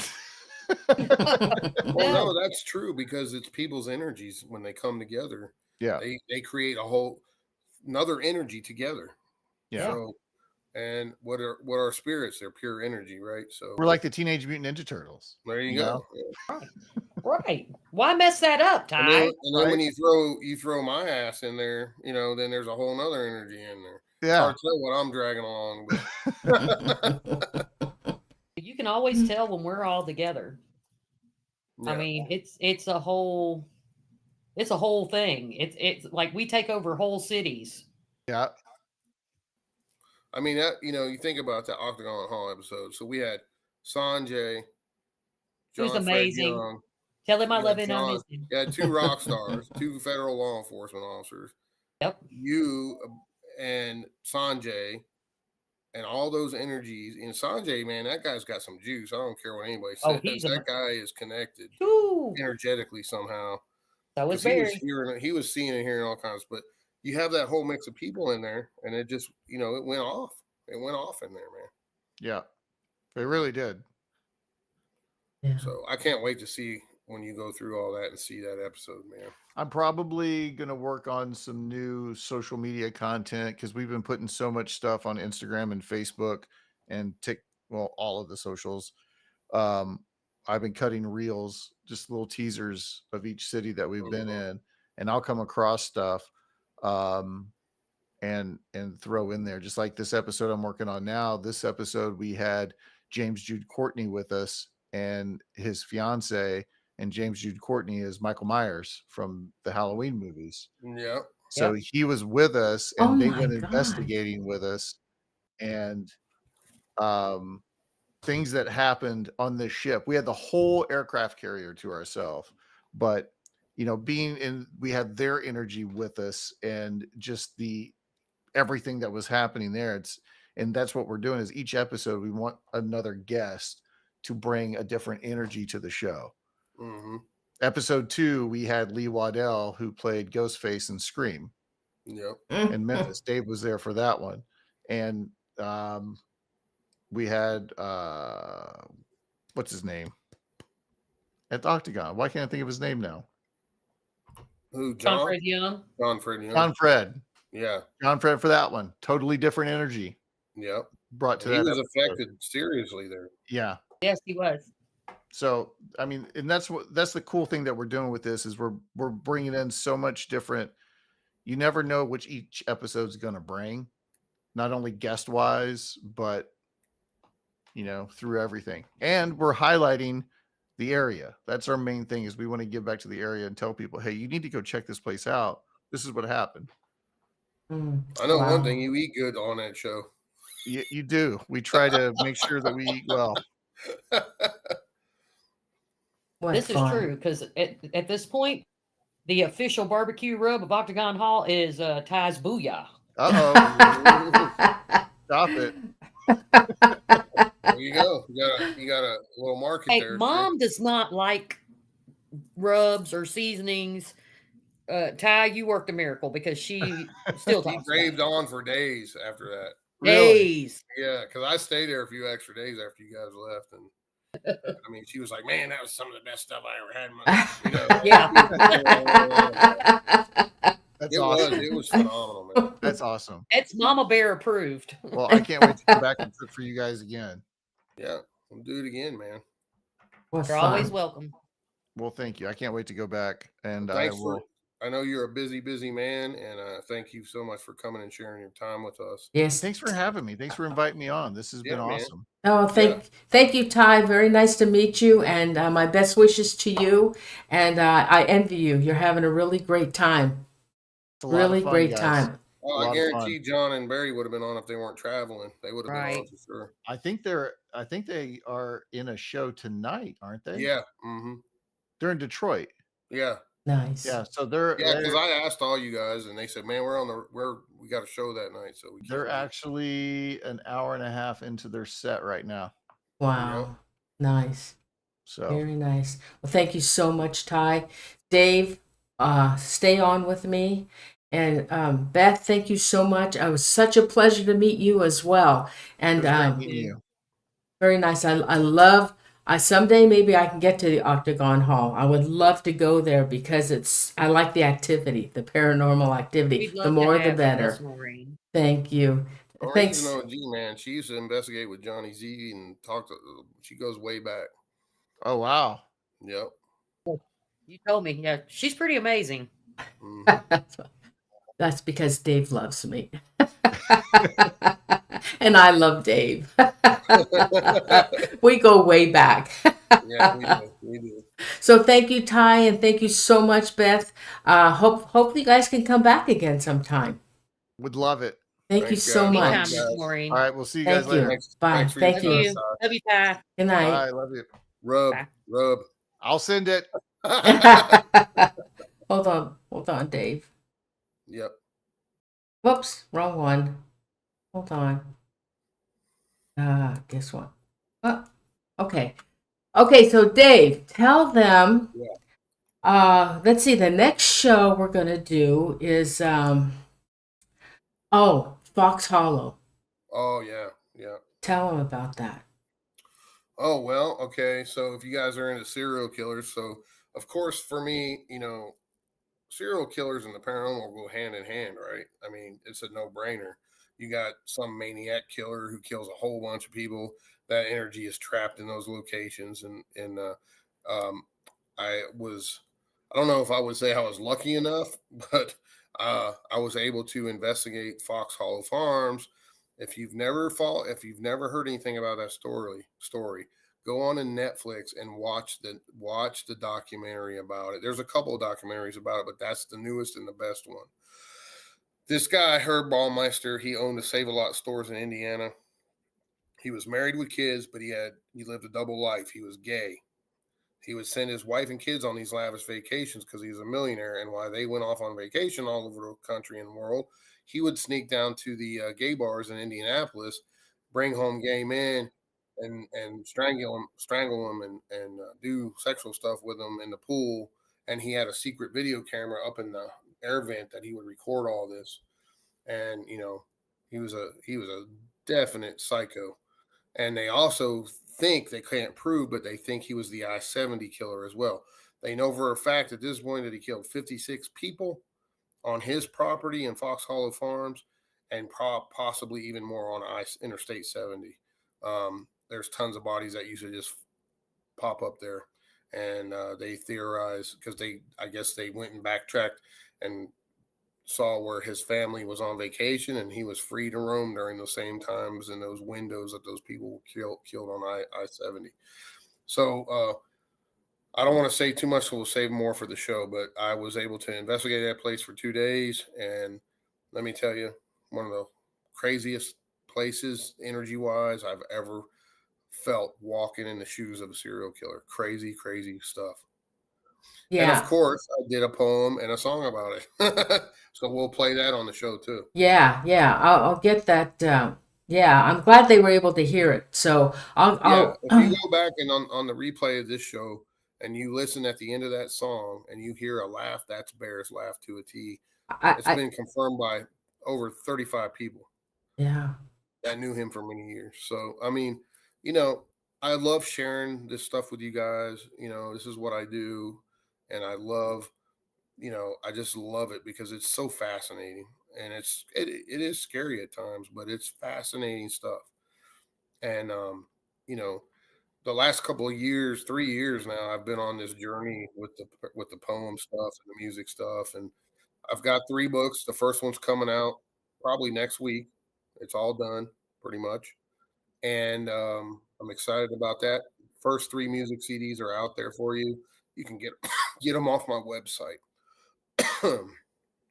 But yeah, nothing else like it out there. All paranormal related music, cryptids, hauntings, metaphysical, and even UFO stuff. And there's some cool UFO ones on there about real UFO events that I've investigated and whatnot. So phenomenal fun stuff, guys. So, and what we're going to do is Jen's coming on August 21st, and we're going to do a session with Jen, her psychic session, and I'll have questions for her. And, But she's never been there. She's never been there. Only me. and I we'll was see. there way before I ever knew Jen. So she doesn't really know much about it. Well, do you want to Sure. join us so you can ask her questions? I mean, I don't know, whatever. Yeah. I like, you know, I like to see her do her thing because she's very, very good at what she does, and she blows my mind. I mean, she really does. And I've, you know, I'm not saying that just because I'm with her. I mean, she blew my mind before we were together, and I was like, man, this lady is the real deal because she told me stuff about me that nobody knows, and she told me stuff about locations that she doesn't do the paranormal, guys. She is a licensed professional counselor and psychic medium who's died 5 times, had 5 near-death experiences, and each time she died, she came back. She had a little bit more juice, a little bit more juice. She always had juice, but every time she died, she came back with more because she has serious health problems. And you know, she's a phenomenal person, and I've seen her do some amazing things. And you know, when you can't make that up either, because when you come at this stuff from a law enforcement background such as I do, and you see someone who's never been in a place before and finds a hard piece of evidence hidden in a wall where there's no way she could have known it was in there unless a spirit told her this thing was hidden, buried in the wall, deep in the wall, between some wires in the wall, and how it all went down. There's no way in hell she knew that. No way in hell. And I had just, you know, had my hands all up in there trying to find this because we got references off a spirit box that there was something hidden in this closet, and got a stick figure on an SLS who was standing there in the closet doorway going like this, going crazy. I mean, it's a whole long story, but it's amazing. And it turns out, yes, it was the kid who committed suicide, and it was in the wall for 9 years. Damn. And she didn't know the kid from Adam, this family or nobody. So, you know, when you see stuff like that, that's how you know when someone's a real deal. Not someone who just says, "Oh, I'm a psychic," and they give people all these readings, and 99.9% of it's nothing to do with that person. You know what I mean? So, well, you know, the Fox Hollow is a big deal. It's a really big deal now. So they're still finding bones on that property to this day. They have a box in the garage where, you know, we found a bone fragment when I was there out in the woods, and they put them all in the box. And then when every so often law enforcement comes and they do DNA, they grab the bones, take a DNA test. And I think they recently found 2 more bodies. Yes. You know, two more DNA profiles that they didn't have before. They did. So, you know, this guy was a maniac, let me tell you. And And he's a little bitty guy, totally unassuming. You would never think this guy could be a serial killer, but he was. But see, I don't know the whole story, but he wasn't convicted of this. No, he got away with it. He got away. Oh, well, he could. And he ran from the cops, and then he killed himself before he could be arrested. Yeah. Okay. Well, Up in this is Canada. good. It's He good. made it to Canada. It's gonna be a We'll talk good. more about that when we do the show on it. Yeah, it's gonna be good. So I think you should join us, Dave. since you are the expert on this Fox Hollow, you stayed I'm there. not an expert. I just was able to investigate it, and I can tell my experiences there and what Well, what I know of the case. You know what I mean? you know an awful lot about it, an awful lot. So I think you should join us on the 21st and be on the show with us because you will probably come up with some really good questions to ask Jen since you know the case. Would you do that? What do you think? Yeah, I can probably do that. Oh, I think you can. Yeah. Yeah. Okay. I think that'll be a good show. I'm really looking forward to that. And I don't know if she told you. I think I had mentioned this to you. The night that we did the Malaysia flight, where she lost her internet, she couldn't get back on. She was blocked. We still don't know what happened. And I've seen that happen to her a couple of times, honestly. and she had to call back on the phone so we could finish it. So And we have like, I think was she here in West Virginia or was she up in PA when she was doing that one with you? she wasn't with you. Yeah, I think she was in PA. Yeah. So either way, it doesn't matter. She has top notch internet there, and we have top notch internet here. We never have any problems, hardly ever. But every so often, when she's talking about a particular subject or she's reading it, boom, everything goes off. Well, she had mentioned, she said, I don't think I'm supposed to talk about this, but they don't want me to talk about this. And she Right. said, but I'll let's see what happens. And she didn't get that far when we heard, Yes, sometimes I think there's some kind of government entity or something that That's- doesn't want psychics. that's reading what that she was stuff. afraid of I it. can't say for sure, but it's awful coincidental, right? And I've seen it happen to her 3 times now. I understand they found a recording. A recording was, I don't know if it was on somebody's phone or where they got it from, but it was a woman's voice, and she said, they're taking us somewhere. Hmm. So I need to ask Jen about that. And I've got to see where, I can't remember. I saw it, I think it was on a YouTube, and they have, because they were talking about the flight, and I don't know, I think it was on somebody's phone. And they said, yeah, it was a woman's voice. So I want to know. Yeah, and the thing that's awesome about Jen, a lot of these charlatan psychics, like if she doesn't pick up anything, she'll tell you, "Hey, I'm not picking anything up." I mean, she's not gonna just sit there and make stuff up for the camera. She'll tell you like it is. Just like me when I'm ghost hunting, if I don't get nothing. Guess what? I don't get nothing. I'm not getting much. It's dead tonight, no pun intended. But we're not getting any valid responses or nothing's really happened. And that's the reality of doing this. Sometimes you just don't get anything. It's just nature of the game. Yeah. But Ty's a great example too, because he's very new to this, and he's very, he grew up pretty hardcore religious. His dad was a preacher, kind of like me. My grandpa was a preacher for 40 years, and I tried to talk to him about the stuff, and he refused because to him that's demonic. You don't talk about this stuff because it brings it closer to you, but that's not true in reality. Not everything is a demon. Okay, it's just not like that. So, and one of my favorite thing is when I get in argument or hardcore debates with religious folks that are really, that if it don't say it in the Bible, it means this.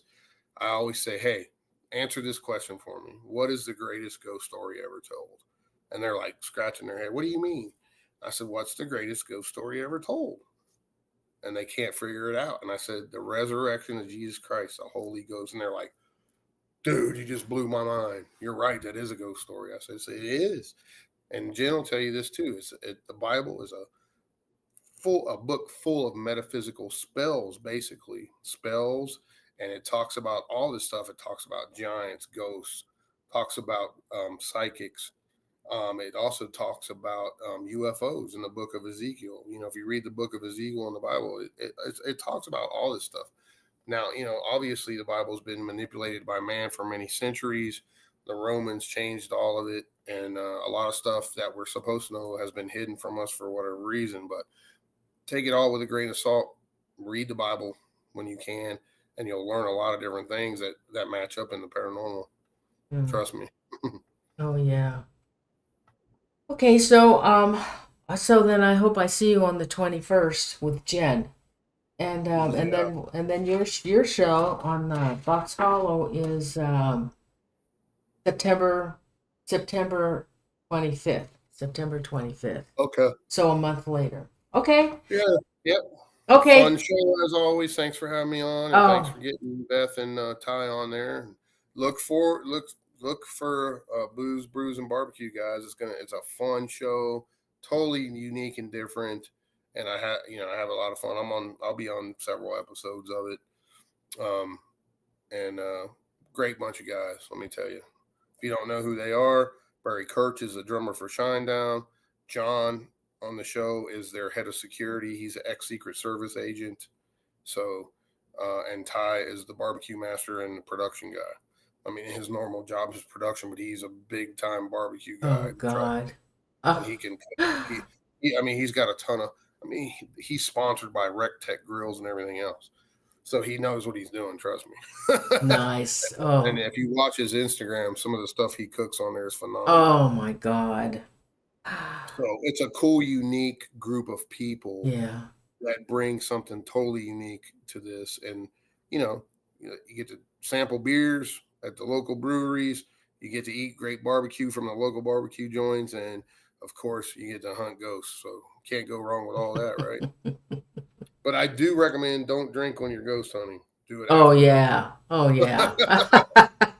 Do not do that. Yeah. Not a good combo. Hey, thanks, Dave. Thanks so much for coming on the show and bringing two new people to the show. Thank you so much. Yeah, absolutely. It's a And pleasure. We'll bring more, when we get more going with those guys, and we'll get them all on there. Okay. Those guys, it's phenomenal stuff. Sounds great. And then don't forget, A Haunting We Will Go is coming out this October. I'm super stoked to be working with Christopher Garantano, and we're already filming new movies, folks. So where can we see A Haunting You Will Go? So right now, it's the first release is going to be in movie theaters. We're doing a big premiere down in Tampa. We don't know where and what time yet exactly, but when we get closer, we'll let you know. And then it'll have several premieres at movies, and then it'll be out on all over the place on streamers, every streamer you can think of, and probably more. So, It's a movie. full length 2-hour docu-series of Oh. movies, and this is the first one. So it's so unique and cool. It's gonna blow your guys' mind. Wow. And I can't wait to share it with you. Oh wow, Dave. That's awesome. I can't wait. All real, about everything when it comes to death, hauntings, and you name it. Yeah. That sounds awesome. I can't Very wait. unique. Very unique. Oh, I'm sure. And now I'm working with him too as well. So I am part of his company. So I will be doing a lot of things with him in the future. Well, just don't forget about us. Oh, never. Thanks. Thanks, honey. I know where I come from. Thanks, Dave. Thanks. Have a Thank great. you guys. Yeah. And thanks to all the viewers, and thanks for supporting me and Norene, and always getting on there and listen to us babble. Thanks, Dave. I'll talk to you later. Thanks so All right, much. guys. Good night. You're Good welcome. night. Bye-bye. Thank you. Good night. Oh gosh, I hope you guys enjoyed the show. It was very interesting. I enjoyed the show. I hope you did too. I wanted to tell you though, yesterday I was listening to a news broadcast on YouTube, and I heard an EVP. He was talking, and then all of a sudden they talked about the Ford stocks, how they fell, and there was a woman's voice said, she sighed, she goes, oh, just like that. It was so crazy. I've never heard an EVP on a live broadcast before. I marked it. I'm gonna let the guy know, hey, you got an EVP on your show. Hey, I saw River. Oh my God, River. Oh, I haven't seen him in years, and I'm so sorry to hear about his sister. So sorry. I didn't read all his message. I'll have to come back. I hope she's doing better. Okay, I don't know what happened to her. I think River's on Facebook. I'm gonna have to try and get a hold of him. He was one of my main followers for years. I don't know if Chipper and Cassandra remember River, but we go way back.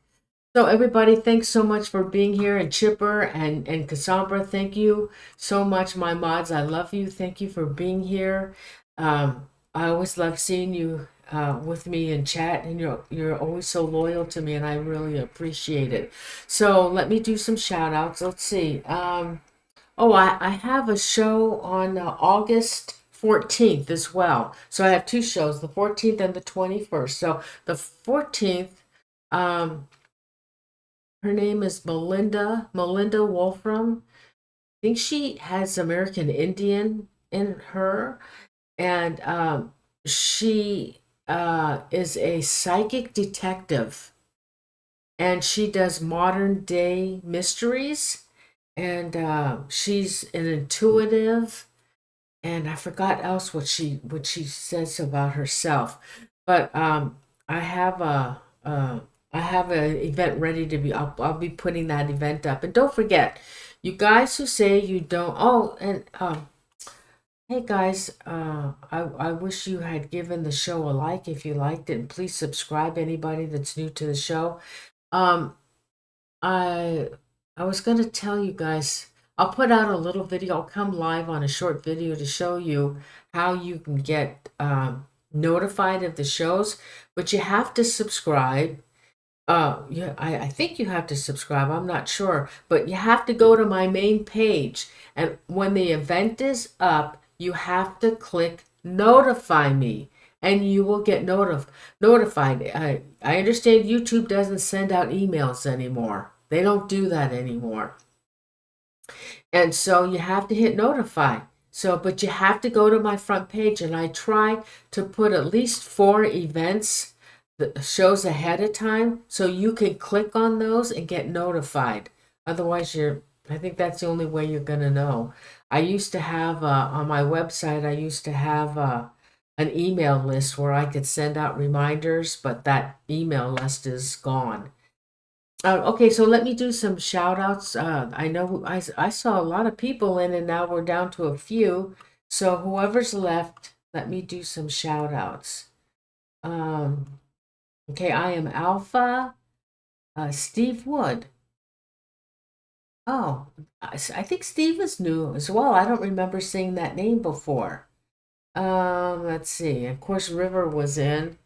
Um, hmm. Okay, Nancy White. Nancy, we just became friends on Facebook.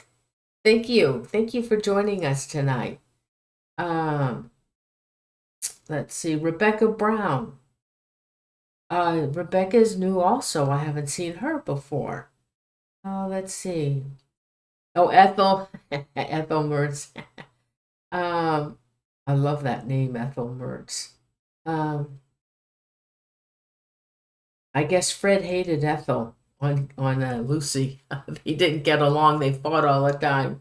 Deck Magnet, nice to see you guys. Let's see, who else? Anybody else? Oh, Ada Cox. Oh, you've been in here before. Yeah, I've seen you before, Ada. Anybody else? Anybody else that's not in the chat room? If you're still watching, if you would please hit a like, and please subscribe to my channel. I'd love to have new subscribers. Let's see. Anybody else that's left?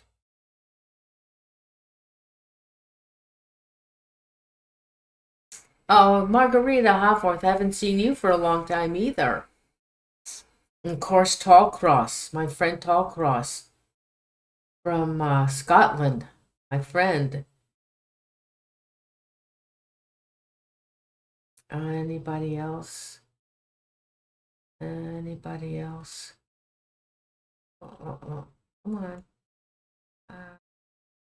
Let's see. Did I miss? Oh, it doesn't sound like River's sister is still alive. Oh, I'm so sorry about that.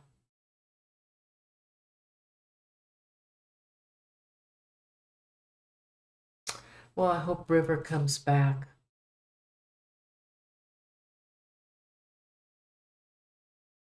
Let's see. Anybody else? Okay, I think it's the same. Let's see. Oh, Andrew. Andrew was in tonight. I didn't see Andrew.